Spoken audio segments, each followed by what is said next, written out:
Hello. We're so happy today. We have a great guest, my good friend Jeff Nelligan. We have known each other for some time now, and I got to read his awesome book. And I was like, finally, please let's get this important work in progress. So he's here today. So we're very fortunate to have you, sir. Um, Based on your profile, I don't want to go ahead and start mumbling about you, sir. If you can introduce yourself, my friend. Certainly. Hey, Suleiman, thank you for having me on. It's Thank a you. privilege to be on with, a fellow dad who's trying to find that way for other dads to really connect with their kids. And most important, get the most out of the kid. So it's a pleasure to be here. As for my background, I'll give you very fast. I was born in California, Los Angeles, was raised there. Mm. Went back to East for college, got involved in politics, worked on Capitol Hill for three different members. Was lucky to have two presidential appointments within the federal government, and then now work as a public affairs executive in D.C. And most important to all dads, I have three sons, Okay. and all three currently are military officers. Mm. And this is kind of the end game for them for having a super childhood Hmm. full of character and conduct and good behaviors and attitudes, about which I speak about in the book that I gave Hmm. you, Four Lessons for My Three Sons. Absolutely. Thank you. Thank you so much. So we can just probably go right ahead and share about the common theme I'll be sharing in my podcast about the balancing, like you have work, family, and your health and stuff. So how do you get to do that now that probably you have one missing? So Yes, I have those children missing. You know, right. the balance is key, and I Hmm. think that any dad approach to Hmm. being with their kids is you always err on the side of the kid. Hmm. And everyone these days, Suleiman, talks about, well, I'm so crazy busy and I have so many things going on. Hmm. And, about the third time I hear somebody tell me that, I say, you're not crazy busy, you're Hmm. crazy disorganized. You know, you brought kids into this world, that should Hmm. be your primary focus. And worrying about a job, particularly in the years when kids are younger, Hmm. the work can be done Hmm. after you've paid attention to the kids enough. When my children were young and all the way through before even after they left for college, Right. I had pretty rough, political jobs where you're on Hmm. call all the time. But Right. the key one is always to show up for the kids. And indeed, a chapter of Hmm. Four Lessons is, Right. always show up. Hmm. And the idea is that you just, the kids are the focus. You'll get to the work. Maybe you're getting to it at 9 o'clock or 10 o'clock at night Right. or 5 o'clock in the morning. Hmm. But the essence is the kids. And the more time you spend with kids, particularly when they're young, the better. Here's a little known fact, and it should be widely known, and hopefully you'll be able to share it on Dadpuzzles, Right. is that by the time the kid reaches 12 years old, Hmm. that parent has spent 75% of the time they're going to spend with that child Yep. for the rest of both of their lives. By the time the kid turns 18, it's 90%. So Yep. it's 10% after 18 years old that you're going to spend with that kid. So those early years from 0 to 12, you've Right. got to make your impression made. Absolutely. Thank you. When people they look at the numbers like that, then maybe it will sink in for them. Like I have to do something because a lot of times we just assume like, yeah, Right. it's just a family. Or some people they don't even have that intentionality of knowing this is a family. They just, yeah. My friend, thank you for Right. sharing They that. take it for granted. They take it Absolutely. for granted. And instead of raising the kid themselves, as I said, 75% of your time with your kid by the age of 12, they let the culture raise them. Yeah. And anyone who thinks that the current culture in this country is suitable for raising a kid probably Mhm. shouldn't have been a parent in the first place. I'm telling you, my friend, thank you so much for sharing that. And then we can probably jump into the next issue about, let's say, with the technology and screen. Like nowadays, we have most of the time people the time that they should be spending the time together, they are glued on some TV show or games or the phone. Yeah, so please talk a little bit about that, my friend. Certainly. And, Suleiman, let me just start with numbers Yes, sir. because numbers tell you the story. Hmm. According to the CDC, Centers for Disease Right. Control, Hmm. 8 to 10-year-olds spend 6 hours a day on screens, the glowing rectangle, iPads, Right. iPhones, computers. Right. 15 to 18-year-olds spend 7.5 hours. Mhm. 11 to 14-year-old spend 9 hours. Oh. And kids from 3 to 5 spend an hour and a half. Now, that kind of screen time is disastrous. It leads to catastrophe. It's a kid who is passively taking in all the things that you just mentioned, the games, the TV shows, the Right. YouTube binging, Right. obviously the social media aspect of it, and communicating with other people, Right. strangers or friends. Right. And that builds a kid that is being raised, like I said earlier, by the culture. Right. And it's disastrous for families. Hmm. Oh man, thanks so much for sharing those numbers, because maybe people will get to wake up. Uh, like I was also thinking, with that, if people can fix that, they can maybe get a little bit of that 75% or that 90% before it's gone. This is Right. amazing. This is amazing. And the idea is, what were those kids doing for 7.5 to 9 hours a day Hmm. when they didn't have a phone? I'll tell you what they were doing. They were around their friends face to face. They were Hmm. playing athletics. They were at the theater production. They were in the Hmm. marching band, the Hmm. Boy Scouts, the Girl Scouts. They were outside. They were talking, most importantly, with their Right. parents. But then again, just like you said, it's the parents always at the same time scrolling away, Right. kind of ignorant of the kid that is right next to them. Oh man, and unfortunately, actually, we are the victims most of the time. Dads, we are victim of this, because moms, like in their corners, you hear them talk about this, how they complain about their husbands not being around because of the phone. So we need to do better as dads, for sure. Yes. My friend, thank you. So we can talk a little bit about the emotional connection, because this is something that is very, is highly talked about, and with the whole thing with the mental health, but just the emotional Yeah. between us and the kids. How can we improve that? Because if we have that distance, so we're not connected already physically, and emotionally we can be there, but we're not together. So how can you really fix this, this situation, my friend? Well, I'll tell you, Doctor, you go back to what we began with, it's the kid is numero uno and everything Right. else is secondary. And, my advice to fathers who ask me of young Hmm. kids or kids who are on an age is, Hmm. number one, our previous topic, you yank the phone out of their hand, shock Hmm. treatment. You Right. sit down with them and you sign a social media contract in which you decide you're going to get an hour a day on your phone. You're not bringing it out in the car or at the dinner table. Hmm. The router in the house is going off at 7 o'clock, so you have no access to anything. The Hmm. second portion of it and is the emotional attachment. You read in the book.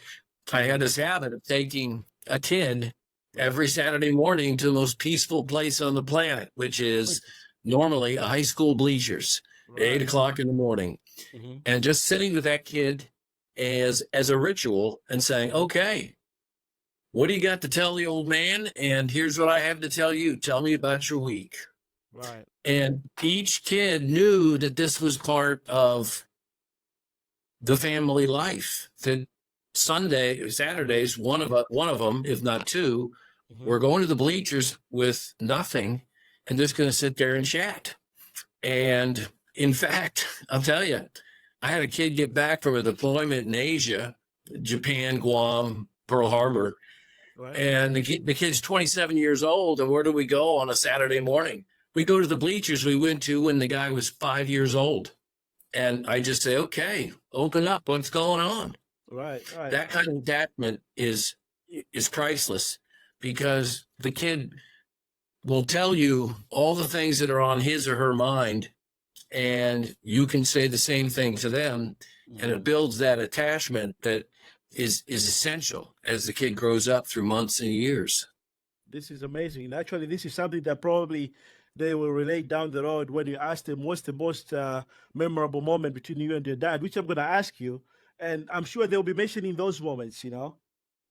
Oh, yes. Like I said, if a guy did it at 5 years old, he's doing it at 27, Yeah, you know, right. that's 22 years. He'll never forget it. Right. Now, for the curious dad out there, so they will say, okay, fine, we're going to go there. Maybe I love soccer. My son loves maybe basketball or something else. So maybe can we pick something, you know, like what do you do in that moment, you know, because they want to know the details a little bit, if you don't mind. Sure. I mean, normally we would talk, but another thing that I always did with them was, my kids, and like some kids, Mm-hmm. were pretty athletic guys. So instead of just sitting on the sidelines, I made a point of sweating it out with them in every sport they did. So we would spend weekends at fields, throwing a lacrosse ball, kicking a soccer ball, playing football, that sort of thing. We also had a kind of a ritual that I didn't talk about in the book. Every evening for half an hour, we would walk around the neighborhood. Even if it was snowing or if it was raining, we just get out and we'd all of us would walk around, the whole family, and just talk. And again, that ritual, that attachment just built up those good feelings between parent and child. But getting involved in whatever the kid was doing, for other parents, the athletic metaphor is easy, but it's the same thing for a kid being in a theater production or a marching band or the scout or the robotics club, anything that has to do with involvement, the kid's real interest in, savvy at something that the dad gets involved in. That's beautiful, my friend. Thank you so much. And then, so I hope folks will really take notes on this, because a lot of times, we are missing that connection, and it can be very obvious, because I'm not saying that this is a bad thing to dads completely 100%, but you can see that they have a preference. I'd rather hang out with mom, or they don't pick you. It can be very, very embarrassing. So you have to make sure that you have that connection, that the other parent feels jealous, like, oh, why they have so much connection? We need that. Yeah, and you just have to build that connection. It takes time and effort. All the time and effort you put into your job, why don't you put it into your kid? The kid's much more important in the long run. There you go. Thank you, my friend. So we have another thing that is quite is popular at the moment. How, let's say, with dads, single dads and stepdads. From you, what's your from your vantage point, what do you see are the challenges that these guys are facing, or what are the opportunities that they have? But I think that the most important thing for a single dad is to get along with the ex, because you've got to present that united front, and the ex, it maybe takes on some parts of some people it's harder than others, but getting along with the ex and then being able to, be able to spend that time with the kids and things that all of you want to do, instead of spending time with the kids where, and like we talked about earlier, the kid's buried in a phone. Right. My first always advice to a dad with, who's got kids that are visiting every 2 weeks or whatever, or on weekends, if the kid shows up, you take the phone out of their hand and you say, okay, we're going to do something exciting. Right. And another thing that I built in, was, and this kind of relates to how a dad relates to a kid, is I always gave my kids tests in public areas where the kid was excited to undertake something that was different, and at the same time was building an independence. I mentioned in the book, and you probably read it. Right. We'd be in an indoor mall, and I'd be with the 3 guys, and the eldest was 7 and the youngest was 4. And I whip out my wallet and give them each a $5 bill and say, go get change. I'm going to stand right here. It's not a race, but you need to get change and come back. So just take your time. I'll keep an eye on you. And of course, a 7-year-old kid, a 4-year-old kid, they're excited as heck. They've got to wade into strangers in a strange place and make a transaction. And they would come back. Some kids would strike out at different stores. Sometimes a kid would come back with 20 quarters in their pocket. But they got that level of independence from doing something different and exciting.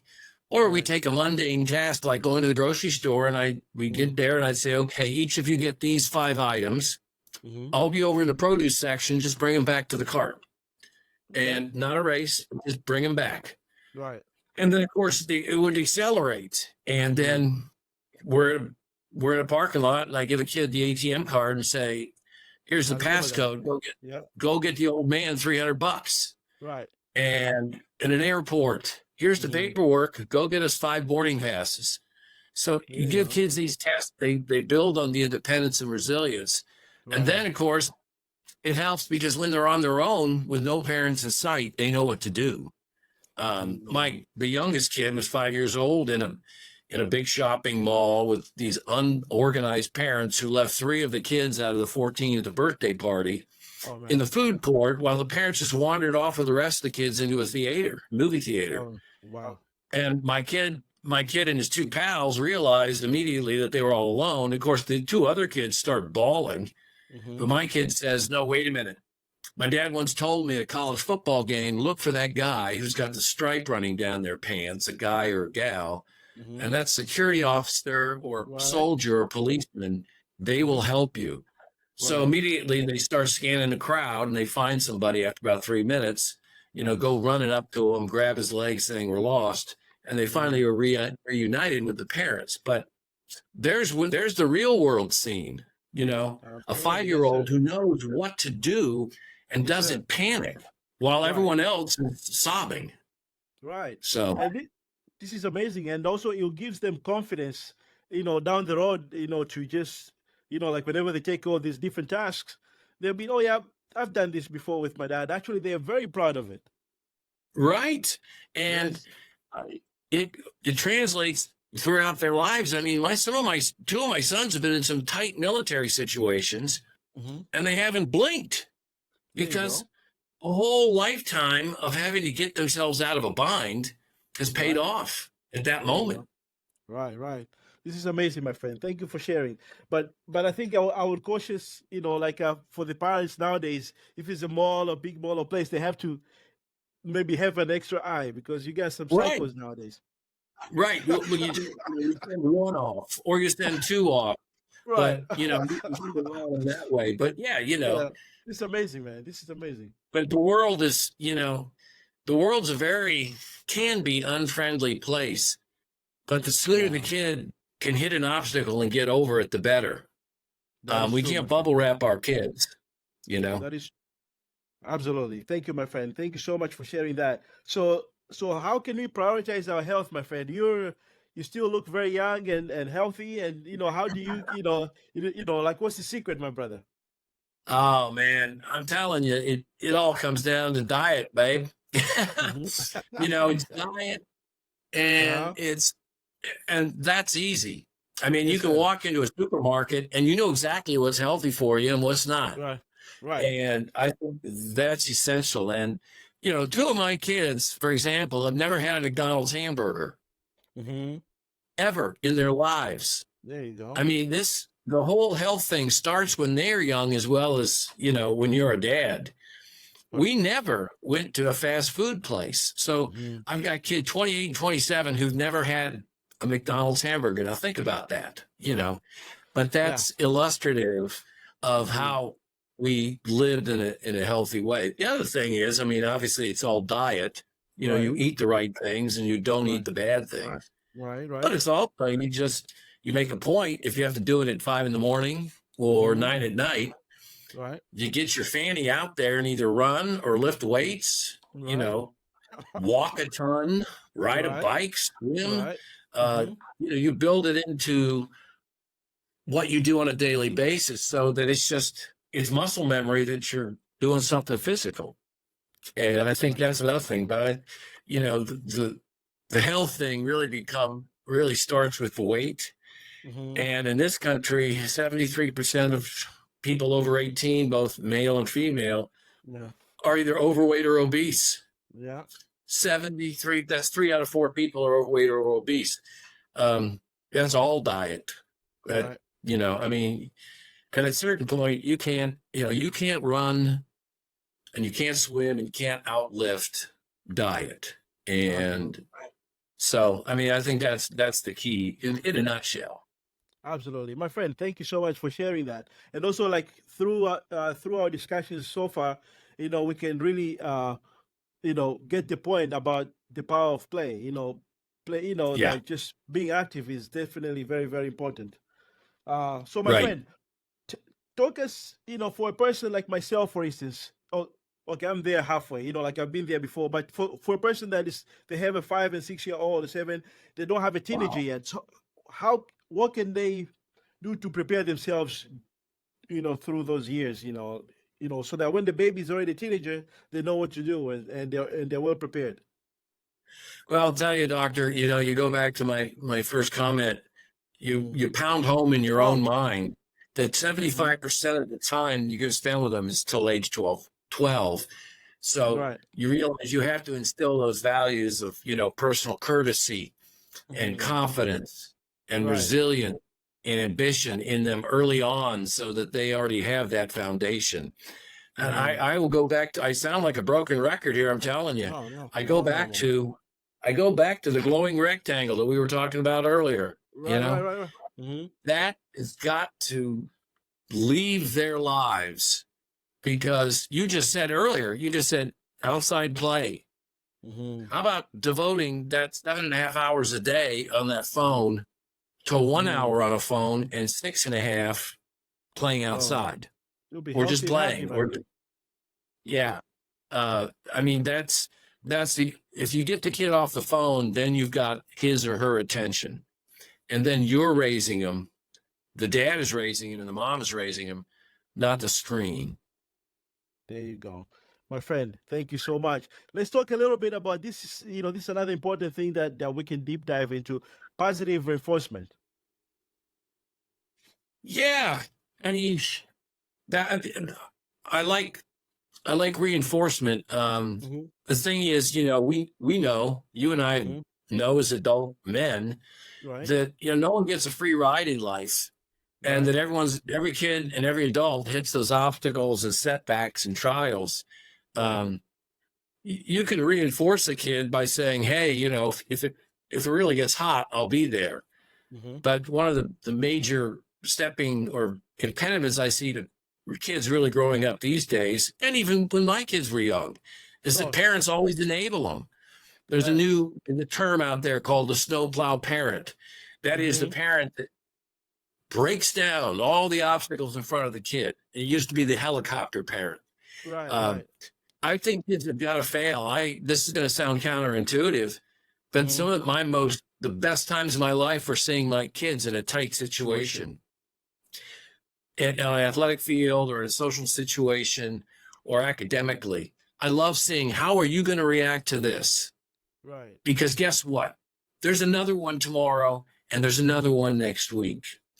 I once, just to kind of bring home this story in a personal way, hmm my kids went to a all boys school when they were younger, and they had a sister school.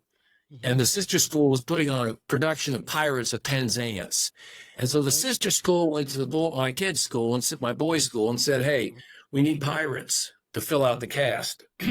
hmm And so I heard about it and I said, "Oh, this is great, guys. You got to do it. It'll look good on your record." hmm And they said, "No, we're not going to do it." And then I said, "Well, you're used to being in front of big crowds." And I said, "Every time, half, out of 200 people in a crowd, 100 of them are cheering at you to hmm fail, which is obviously the opponent's parents. Right. That's the way it works." Right. And Oh they man. said, "No, no, no, no." And I said, "Okay, here's the deal. I'll each hmm give you $10 and we'll go to the tryouts. And if you don't like it, you can come right on out and I'll be waiting outside." hmm So that Saturday, each guy had $10 in their pocket, and they walked in the auditorium, and I drove away. And Oh man. came back 2 hours later. I Right. was, sitting outside the thing, and they walked out, and they were wearing a pirate's bandana and tunics, and they had their pirate swords.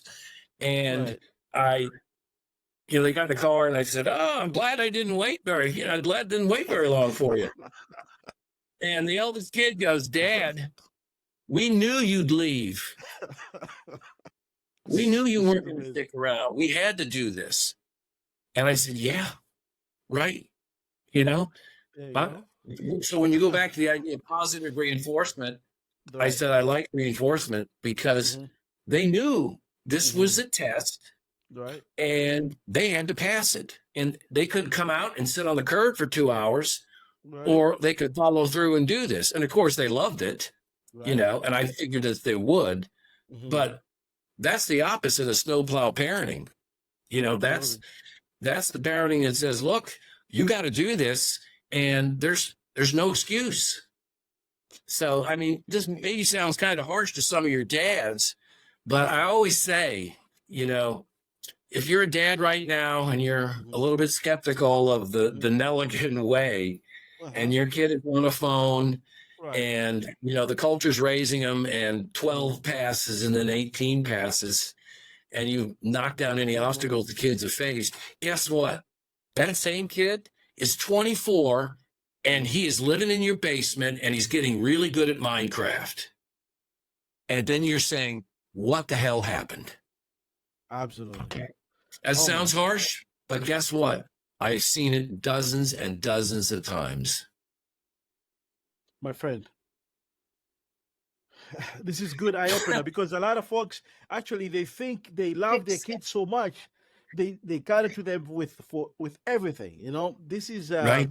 This is Right. Thank you for If you sharing want that 24-year-old in the basement, gaming and getting really good at it, then let them have all the time they want on the phone and never ask anything of them. And that's what you'll get. Or you will get them talking back to you, back at you, or they rely on you and everything. What about, we're mortal, my friend. So if I'm gone, then what's going to happen to you? Well, you make a super point, Suleiman. They rely on you. Last week, a survey was released by resumebuilder.com, which is intimately involved with hiring managers and corporate types who actually do the hiring of college graduates. And the survey, one of the many things that came out of the survey was that of recent college grads entering the workforce, 25% of them bring their parents to the first interview. Now think about that. You're a college grad, you're going out for your first job in life, and you're bringing mom and dad to the interview with you to talk about getting a job. That goes right back to what you just said. They, mom and dad are used to doing everything for the kid. Even when the kid's 23 or 24 years old, going for his or her first job. I think it's the culture. Some folks, my friend, they think they love their kids so much, and like other people, they should be jealous because, I love my son so much, or I love my daughter so much. But you don't know what how much they're missing in this world in terms of being independent. Right, and I'll tell you, Suleiman, the goal of a parent, and I hammer this home all the time. Right. You as a parent, your job is not to build a relationship with your kid. Your job is to teach that kid to build a relationship with the rest of the world, which is right outside the front door. The grocery stores, the hardware stores, the neighborhood, the community, the volunteer opportunities, the athletic fields, the theaters, the scouts. Right. You have got to make that kid able to get out there in that real world and thrive and strive and succeed and fail. That's your responsibility. It's not to be a buddy-buddy with your child. because Wow. then what happens? He's either in the basement at 24, or he's dragging you along to a interview for his first job. Yeah. I know it sounds very harsh, Yeah. but Right. I know that dads are listening to this who may be in this kind of predicament or want to avoid this kind of predicament. Right. Right. My friend, thank you so much for sharing this eye-opening, important information, and also through this, maybe we can also foster the whole open communication with our kids. I think you already have that with your kids already, and maybe some parents they don't have that because maybe the dad has this big wall, like, oh yeah, like I'm very tough, or they criticize them whenever they're being vulnerable to them. So we need to probably, be able to have that relationship where they're open to share with us anything, so that if they, like it's Right. something critical and bad, we can fix it in the front end, before anything happens. Can you talk a Yes, little bit about that, my exactly. friend? It's essential that you have that relationship. And as I said, it begins early. Mm-hmm. When the kid is 4 or 5, you're dragging him out to the bleachers on a Saturday morning to say, "Hey, what's going on? Tell me the Always, good, yes. the bad." You Right. start the conversation. Who's your favorite teacher? Mm-hmm. What's your favorite subject? What's your favorite car? Where do we get the best burgers in town? You start it with anything, any kind of questioning that gets the kid to open up. And so if the kid's opening up at 4 or 5, you'll be opening up at 10 and 20 and 27, Right. because that's just the way the reflex has been developed in the kid and in you. Right. My friend, it's been such an amazing talk, and we can talk and talk, but those are the couple points that I wanted to make sure that we highlight. And Yeah. thank you so much Yes. for really doing this. I truly appreciate you, sir. Oh, thank you for having me. It's a privilege. And as I hope that dads come away from this not thinking that life is harsh, or that, you have to be, too unyielding, but Right. that build that relationship with your kid and you can be anything. My friend, so how can folks find 4 lessons from Rising Three Sons, the second edition? How can folks find You that book, bet. my friend? Certainly. My website, nelliganbooks.com. Okay. The book is also on Amazon. I have an Instagram account, Nelligan_books. On Okay. Facebook, I'm at Jeff Nelligan Books, Okay. and on Twitter at Resilient Sons. Fantastic. I'll be sharing all those, great links so that folks can follow you and learn some more from you. And by the way, I'm an Amazon affiliate now, so I'll be looking forward to buying those books and start talking about the different books that I like, so folks can look at them further. That's great. I really appreciate it, Suleiman. Thank you, Jeff. I truly appreciate you, my friend. We'll be in touch. And folks, thanks again for tuning in at Dadpuzzles. And check out our website, check out our Instagram and YouTube. We'll be putting out some different information there so folks can be inspired, and they can also learn how to be better parents, my friend. Thank you, sir. Yeah. Thank Boss, you. thank you for doing this. All right.